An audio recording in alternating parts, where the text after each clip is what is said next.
안녕하세요. 책과 함께하는 시간입니다. 오늘은 세상을 바꾼 창조자들 이종호, 박홍규 지음 이 책의 제2부 가치의 창조자들에 수록되어 있는 8번째 이야기 헨리 데이비드 소로의 자연 소개하겠습니다. 헨리 데이비드 소로 자연 월든의 저자 헨리 데이비드 소로는 위대한 자연주의자이자 자연애호자, 환경보호자로 숭상되고 있지만 동시에 반역자이고 무법자이기도 했다. 월든은 1845년 7월 4일부터 1847년 9월 6일까지 2년 2개월 동안 미국 매사추세츠주의 콩고드 근처 월든 호숫가에서 오두막을 짓고 홀로 살면서 체험을 기록한 책입니다. 남에게 의존하지 않고 자급자족의 삶을 실천한 소로의 정신적 자서전으로 널리 읽혀오고 있습니다. 이 책은 환경 파괴를 우려하는 사람들 사이에서 생태주의적 삶의 지침서로 재조명을 받고 있습니다. 그는 돈에 미쳐 서로 싸우는 썩은 악당들을 미워하고 그들이 착취하는 원주민과 흑인 노예의 편을 들었다. 소로 생존 당시의 백인들은 모두 돈에 미쳐 싸우는 짐승들이었다. 소로는 노예를 구출하고 캐나다로 도망시키기 위해 비밀리에 자금을 마련했으며 밤에 숲을 이용해 그들을 이동시키고 야간 열차에 태워 보내는 서부 활극의 주인공 같은 역할을 하기도 했고 국가가 그 노예를 해방시키지 않는다는 이유로 납세를 거부해 감옥살이를 하기도 했다. 그는 시민의 불복종의 첫 줄에서 가장 적게 통치하는 국가가 가장 좋은 국가다라고 선언했다. 그리고 월든에서는 노동자가 기계처럼 사는 것을 개탄했다. 소로만큼 노동자의 기계 같은 나날을 정확하게 파악하고 그 기계 같은 생활에서의 탈출을 시도한 사람은 없다. 또 돈을 벌기 위한 수단은 거의 예외 없이 인간을 타락시킨다고 비판했다. 이러한 소로의 태도를 한마디로 말하자면 반지성주의다. 즉 대학 교육에 의해 형성된 지성주의의 의문을 던지고 삶의 예술을 존중하는 것이다. 이를 월든 앞부분에서 소로는 오늘날 철학 교수는 있지만 철학자는 없다는 말로 요약한다. 그 말은 단지 철학만이 아니라 모든 학문과 예술에 다 해당된다. 오늘날 교수는 있지만 학자도 예술가도 없다. 오늘날 교수는 있지만 인간은 없다. 소로는 교수만이 아니라 대학 자체를 부정한다. 그는 하버드 대학 출신이지만 재학 중은 물론 평생 그 대학을 자랑하기는커녕 극도로 경멸했다. 그곳은 규칙과 관습 그리고 허용되는 이념만을 대변하는 곳이었다. 그래서 평생 그곳 동창회의 회원이 되는 것조차 거부했다. 월든에서 자기가 $29 정도로 오두막을 지은 것을 상세히 말한 뒤 하버드에서는 비슷한 크기의 방에 매년 $30씩 받는다고 비난하며 학생 자치로 관리한다면 비용이 10분의 1로 줄 거라고 했다. 그 비싼 대학은 삶의 예술을 가르쳐주지 않으니 대학에서 공부하는 것보다 직접 인생에 뛰어드는 것이 더 좋다고 권한다. 이런 소로에게 천재나 위인은 도리어 보잘것없는 것이고 인디언이나 농민들이 훨씬 훌륭한 사람처럼 보이는 것은 당연하다. 소로는 한가하게 공부를 하는 것보다 더 수치스러운 일은 없다고 하면서 장작 패는 법이라도 배우라고 권한다. 작가란 모름지기 노동자의 세계를 다루어야 하며 따라서 삶의 원칙도 그러해야 할 것이라고 한다. 소로의 천재와 위인 비판은 대학과 문명과 산업 등에 대한 비판과 통한다. 그 모든 것은 지성의 소산이기 때문에 소로는 철저히 반지성을 지향한다. 소로는 월든을 통해 지성의 향상이 아니라 내면의 각성을 촉구한다. 이는 미국의 전통인 반지성, 개성, 인격 중시와 통한다. 소로 당대의 미국의 지성을 대표한 철학자는 랠프 월도 에머슨이었다. 에머슨은 소로의 선배이자 교사로서 그에게 큰 영향을 끼쳤으나 사실 그 두 사람은 서로 대조적인 사람이었다. 저항을 가르친 소로와 달리 자기 신뢰를 가르친 에머슨은 뒤에 비합리주의 철학자 니체나 전체주의 상징인 히틀러에게 영향을 끼쳤다. 반면 소로는 비폭력주의자들인 간디와 킹에게 영향을 끼쳤다. 19세기 전반을 함께 살았던 에머슨과 소로가 20세기 사상의 중요한 기원이었다는 점은 대단히 흥미롭다. 흔히들 월든을 읽고 전원 생활을 시작하거나 귀농을 했다는 사람들은 그 책을 성경처럼 생각하고 소로를 성인이나 도사처럼 받드는 경향이 있다. 그러나 소로는 2년 정도 자유롭게 호숫가에 통나무 집을 짓고 건들건들 놀았을 뿐이다. 심심하면 마을에 내려와서 놀기도 했고 그 사이에 세금을 내지 않아 감옥에 갇히기도 했다. 이는 남들이 오로지 돈벌이에 미쳐 달리 사는 방법이 없다고들 하는 통에 화가 나서 그렇지 않다는 것을 보여주기 위한 것이었지. 농촌에서 농사를 짓는 것이 대단한 일이라고 생각해서가 아니었다. 그는 무슨 일이든 열심히 하는 것을 싫어했고 일주일에 6일 일하고 하루 쉬는 게 아니라 하루 일하고 6일을 놀자고도 했다. 물론 그 말도 하나의 실험이자 구호였다. 소로가 숲속에 들어간 것은 썩은 세상이 지겨워 기계가 아닌 인간이 되고자 잠시 들어가 본 것이다. 게다가 당시의 숲이란 인디언이나 노예들이 숨어 살기 위해 들어가는 음험한 소굴로 백인 신사 숙녀들이 살만한 곳이 아니었다. 그러나 소로는 도리어 평생 그 우아한 신사 숙녀들을 싫어하고 학대받는 원주민이나 노예에게 공감했다. 늘 새로운 모험을 원했고 단 한순간도 정형적인 생활 습관에 매이는 것을 극도로 싫어했으니 숲에 들어가는 것이 조금도 이상하지 않았다. 그에게는 자신이 옳다고 생각하는 정의에 따라 사는 것이 인간다운 행위로 이는 국민으로서 법을 지키는 것보다 앞서는 일이었다. 소로는 우리는 먼저 인간이어야 하고 그 다음 피통치자여야 한다고 생각했다.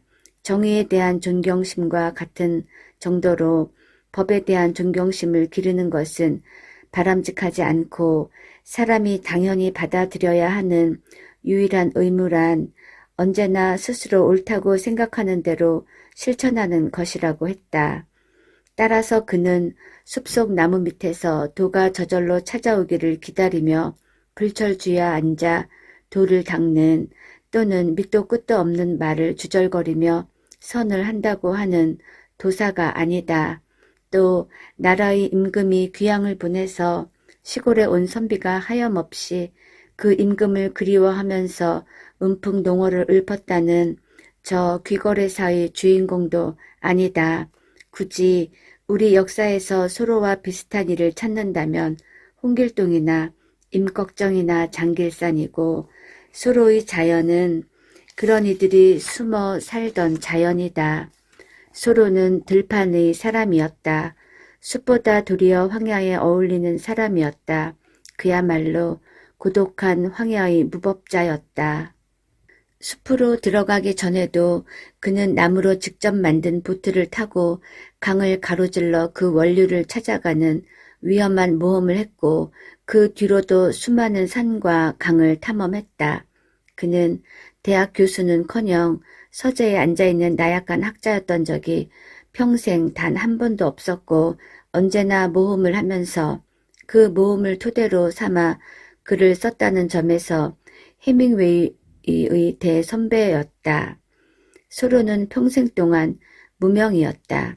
몇 번의 강연으로 인구 2,000명인 고향 콩고드와 그 주변 마을에 조금 알려졌으나 그나마 악평이 더 많았고 평생 동안 출판한 단 2권의 책은 몇 년 동안 몇백 부 정도밖에 팔리지 않았으며 몇 권의 잡지에 발표한 글들도 거의 인기가 없었다.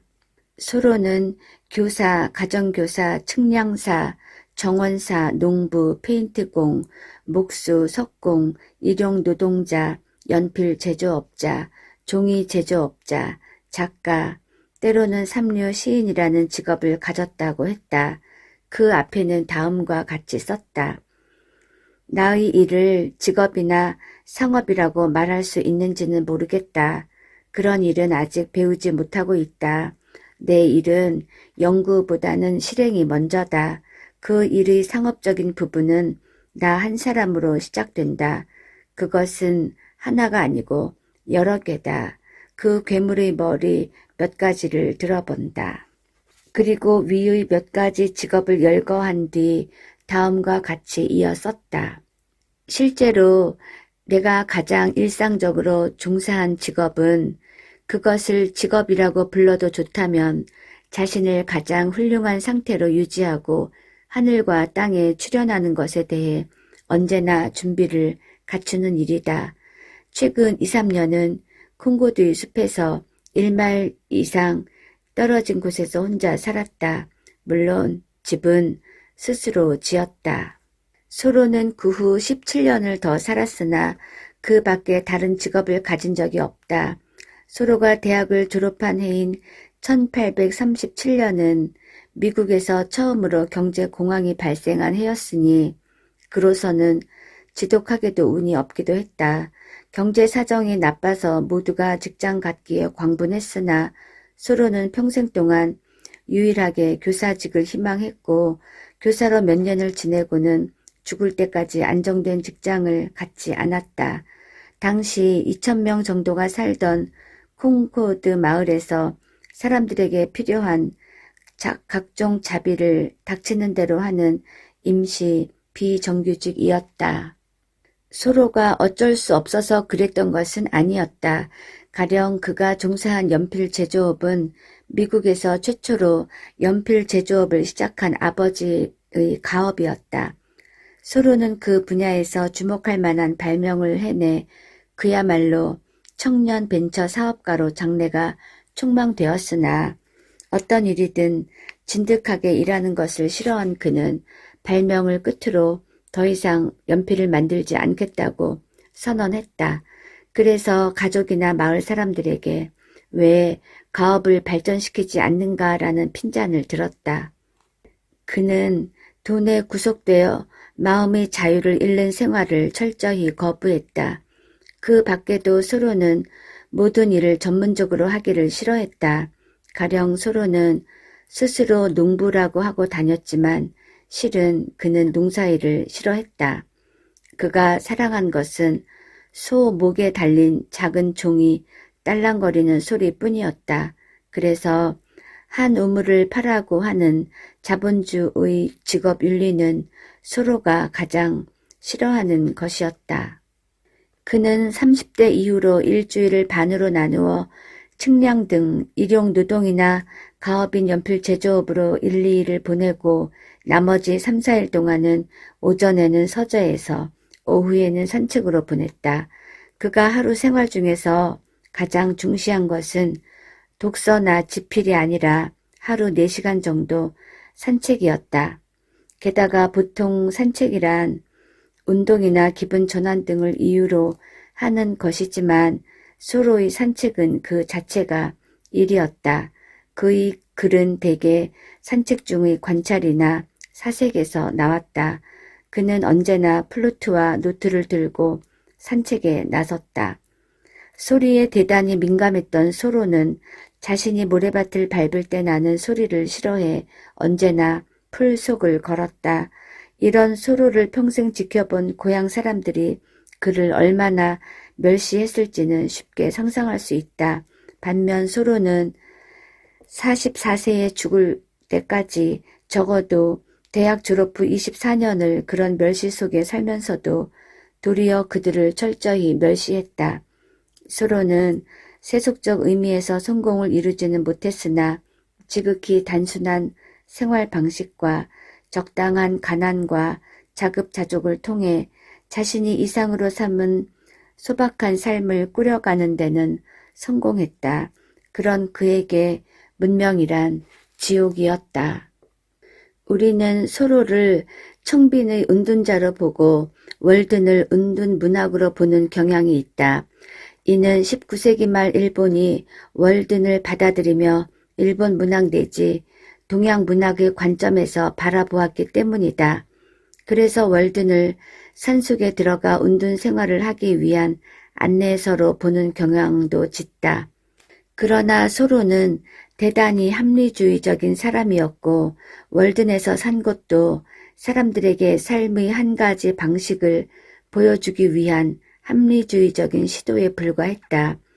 콩고드 사람들과의 정신적인 거리를 의식하면서 자연과 문명에 대한 새로운 시각을 얻기 위한 시도였다.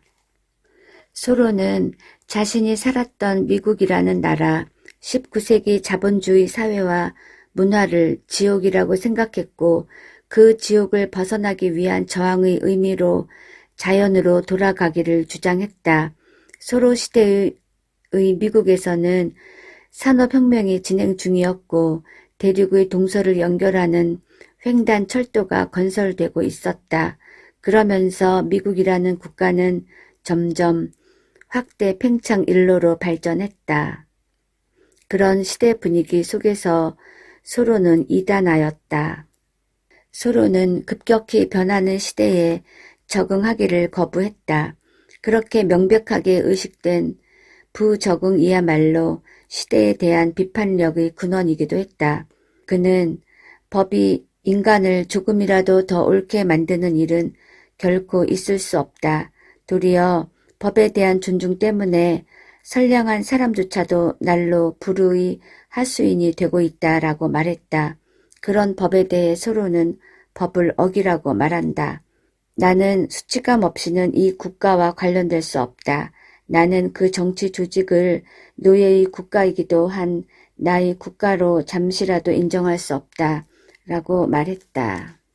소로는 정치인이나 법률가가 말하는 것이 다수결이라는 이유로 옳지 않음을 너무나도 분명하게 알았다. 그래서 그는 인권에 어긋나는 법률이나 정부에 대해서는 복종하지 않았다. 결국 1846년 노예제도와 멕시코 전쟁에 반대해 인두세 납부를 거부했고 감옥에 갇혔다.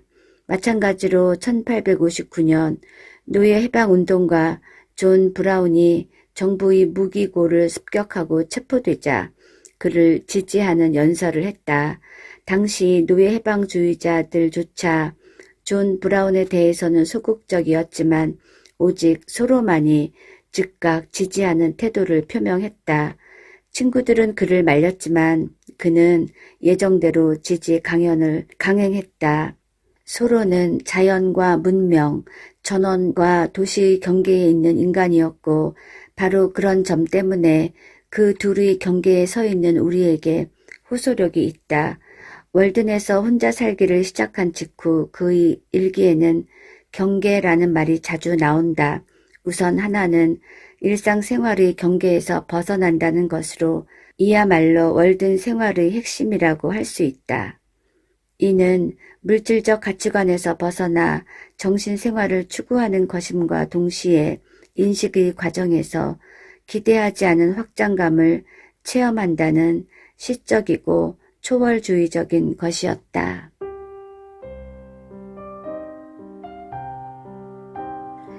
헨리 데이비드 소로였습니다. 감사합니다.